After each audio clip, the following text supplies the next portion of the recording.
In times gone by, one quarreled oft with Guizhong concerning mechanical principles. We each had our ideals, and neither would yield.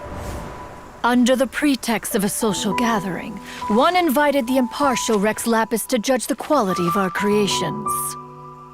But Rex Lapis declared that Guizhong's Obscuro Vulpus mechanism was superior.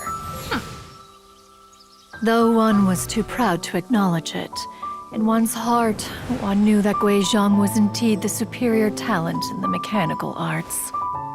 As for the story between Guizhong and Streetward Rambler, that begins with a certain bell. In Guizhong's opinion, while mechanisms were no substitute for human composers, they were yet capable of producing simple but fine melodies. But Streetward Rambler believed music to be an expression of the soul, an emotional enterprise that could never hope to be replicated by machinery. They argued endlessly, until one asked Rex Lapis to intercede. He confiscated the bell and designated it for ceremonial use. Thereafter, one would often find them convening in the mountains, discussing music, mechanics, and all the affairs of the mortal world. But these good times were not to last.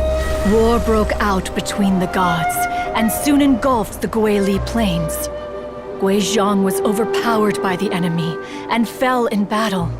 When Streetwood Rambler and I arrived at the scene at long last, all that remained among the ruins was her lifeless body.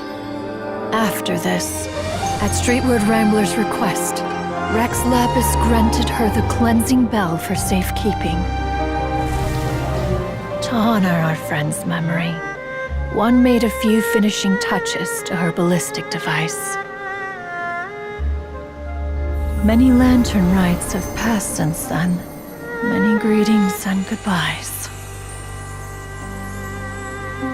Upon what do you gaze? The Guili Plains? No.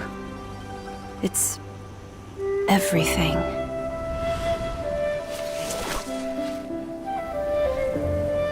We think of human life as like a lantern that's lit one minute and extinguished the next.